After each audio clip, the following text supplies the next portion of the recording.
Hello YouTube, this is Chibara back again with the COVID-19 Talking Points episode 4. Today, let's go and look at my talking points. We talked military strategy. We quoted historic uses of bioweapons against people to control them. Stress importance of rationing site, CDC, zombie apocalypse. Okay, so remember back in 2012 when that one guy in Florida bit the face off the other guy because he was high off PCP or some shit like that, called crocodile, I think is what it's called. Everybody started Googling on the CDC website how to prepare for the zombie apocalypse. Well, truth be known, if you are prepared for a zombie apocalypse long term, we're talking bug out bags, we're talking medical kits, we're talking food for days, firearms with or without powder, like gunpowder and stuff like that. If you're capable of going nomadic and traveling on a dime's notice with camping gear and shit like that, you are very prepared to handle COVID-19. CDC says anybody who is a doomsday prepper to that extent is more than well off to handle this. Okay? That includes nuclear deterrent and fallout. If you are capable of surviving nuclear fallout and you have the gears and equipment on hand to do so, you are capable of surviving COVID-19. So congrats to the video gamers that like playing the zombie video games. Congrats to the video gamers that have played Plague Incorporated. It's my favorite game right now.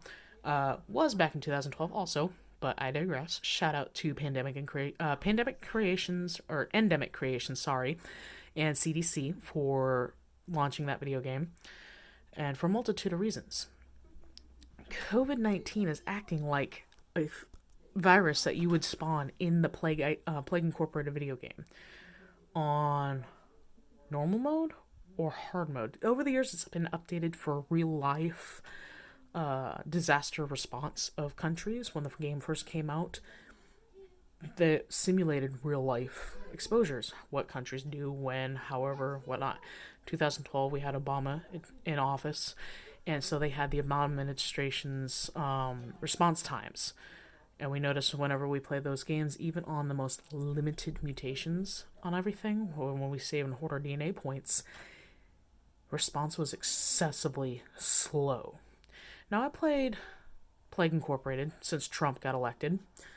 Response is ridiculously fast on normal mode, okay? Normal mode is like 2012's hard mode. That should say a lot about real-life events such as COVID-19.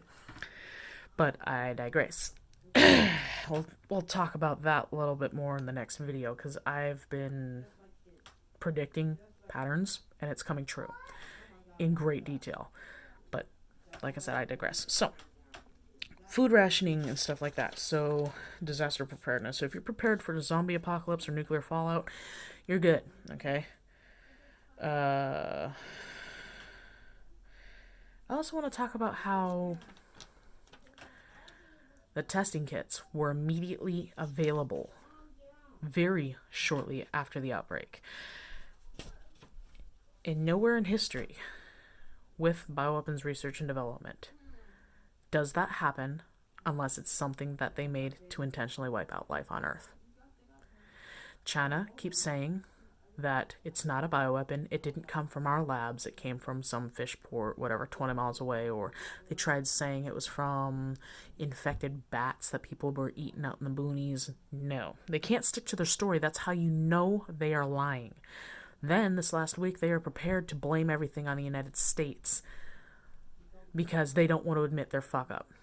They're doing everything they can to censor, to alter, to manipulate, to change, to brainwash, to get out of admitting what they did. And the Wuhan facility that released the virus, and it was a controlled release, has super strict protocols in place to prevent something like this. So it's not just a leak. It's not just some infected fish or an infected bat or an infected snake that somebody ate in a fish market 20 miles away from their lab. Epidemiologists in Israel, that guy in the first episode, I cannot for the life of me remember his name. Shout out to you if you do end up having to watch this. They said that they're almost completely done mapping the genome to COVID-19, and all signs are pointing directly to the lab. They can actually tell you where a disease came from by geography. like where it was exposed for the mineral exposures, like what it happened, because you got, believe it or not, a couple 100 feet away or even a few miles away from point of outbreak, you could actually tell the difference of where something came from, what caused it. Now, they probably used some of those animals as a mode of transmission, but it did originate in a lab. Okay? I just wanted to make sure I made that point. Serving sizes. Okay, so everybody is talking about the FDA serving sizes for vegetables. They're stressing eat a bunch of vegetables, eat a bunch of this, and they even had to revise it from like 20 years ago to where you don't eat a lot of bread, you don't eat a lot of starches, you don't eat a lot of things. Well, problem with that is, within an apocalypse, when you need to get your calories in, you're gonna have to go back to eating the breads and stuff like that, but you just gotta ration them properly, like with a serving size of an apple. Okay. While we have power, and as soon as we lose power, use your perishable foods first. Don't go and eat all your canned stuff. If you have leftovers in the fridge, definitely eat those first if they're still good. If they've been sitting in your fridge longer than a week, throw it out. Okay, that's like within hours of the power going out. If you have food that was already in your fridge that was sitting for over a week, throw it out. This also includes spaghetti. Spaghetti at most you should only keep in your fridge maybe 3 days. Okay, you gotta make sure that when you get this stuff under wraps for food prep and food safety, when we lose power, any and all foods you make will at most be good for 2 days outside of refrigeration. And that's if you're really, really lucky. I don't recommend it. So if you are going to make any kind of food, you have to make it in small enough controlled portions to where all of it is eaten and you don't have any waste or leftovers. Okay?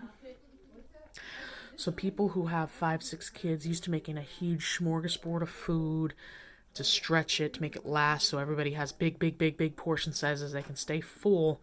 I'd hate to say it, but you gotta cut it out. You gotta stop that. You gotta reduce it. You gotta really, really cut back on everything. Okay, I'm gonna be a fat bitch going skinny next year or later this year because I'm going to cut back my caloric intake and portion sizes to the point where I'm literally starving myself. And unfortunately, because 68% of Americans are obese, morbidly so, with diabetes, one of the risk factors for COVID-19, you have to reduce how much food you eat. Those of you who like eating pizza, and you get them big ones, the big slices, cut those slices in half or in thirds. That's how much you're supposed to eat a meal based off the nutritional value of a slice of pizza. The carbohydrates in it are going to be great for your energy levels. They're going to keep you up. But if you are overweight and you are diabetic, you're not even supposed to be eating pizza in the first place because it has sugars. The last thing you want to stock up on during an apocalypse is anything high in sugars and starches. Because if you're overweight and you eat all those things before eating something healthy, you can overload your pancreas and your spleen and make things worse for you. This is a virus. One of the biggest things that they always talk about is feed a cold, starve of fever. To avoid overloading your body and making it weaker, if you spike a temp, strictly reduce your food intake to fluids and clear fluids at that. The less strain on your digestive system, the better, because it'll allow your body to expend all that excess energy to combat whatever is causing your fever. And you'll be able to get over your illness a lot faster. So remember, feed a cold, starve a fever. Feed a cold, starve a fever. Okay?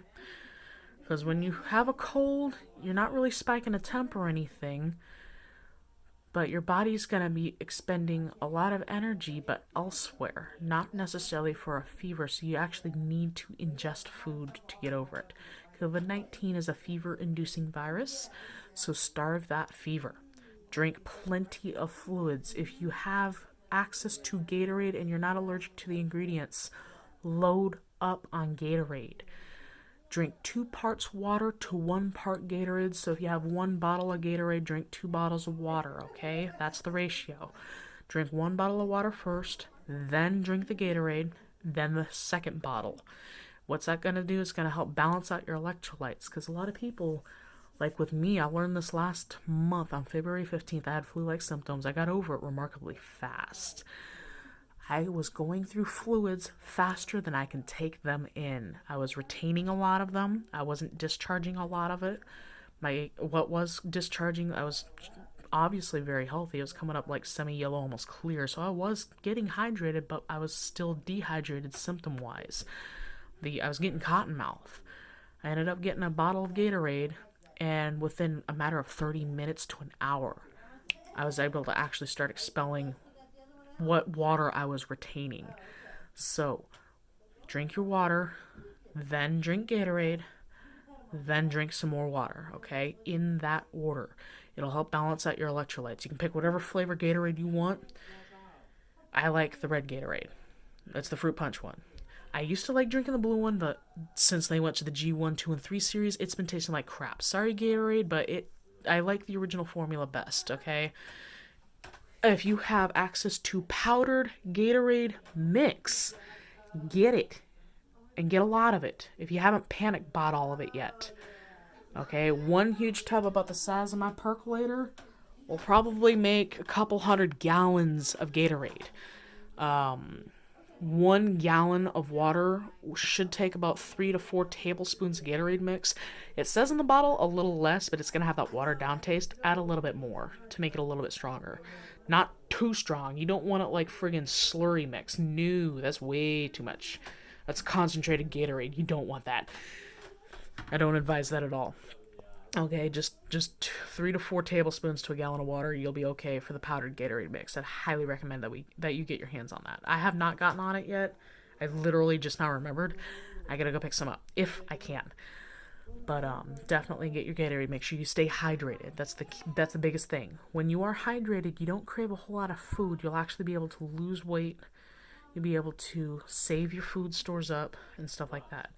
Now, when the power goes offline, I mentioned in one of my other videos, these automated systems will have 72 hours before everything is completely shut off, up to and including electricity, gas, and water pumps. Believe it or not, your water doesn't just magically come all the time. When you lose power, you still got water. That's because those power plants are still pumping the water to you. If you're in an area, like I grew up in the Mojave Desert, that has a water shortage risk, I highly recommend you start stocking up on water and several gallons of it, okay? If you haven't already, save your milk jugs, thoroughly wash them out and dry them out and fill them up with filtered water and store them, okay? And if they get a little kind of gangreney, like you got algae growing in them, boil it away 15 minutes, 10 to 15 minutes, or drop 1 or 2 drops of chlorine bleach and then let it air out for an hour. It'll kill everything in there. Okay. So yeah. So right now, I'm getting to the very, very, very, very end of my talking point notes, with the Department of Defense ordering all military families, military personnel, and civilian contracts for the military to avoid domestic travel. We are preparing to enter martial law. Okay. The military is the first ones to order all their ships out to sea to self-quarantine. They've limited international travel for sure. They've definitely limited domestic travel. The military has already enacted their own version of martial law just for military personnel, and it will stem to the American people. In the past videos that I did on COVID-19, I mentioned how COVID-19 is a bioweapon, and how the troops took an oath to protect the United States Constitution and and the American people from tyranny and acts of war. Weapons of war and stuff like that. Now, COVID-19 is a bioweapon. It is a weapon of war. When you release a bioweapon onto a population as big as the Earth's population, especially as a population of China, you're doing so with the intent to commit an act of war. Now, I did mention in one of my other videos, there's a saying, a germ is a bomb is a nuke, okay? If you want to get rid of a contagion, the best alternative, and both are on the table, is a nuclear deterrent or a bomb to eliminate that threat. I will talk more about that in another video in episode 5. This is Jabara signing off. I will see you again next time, okay?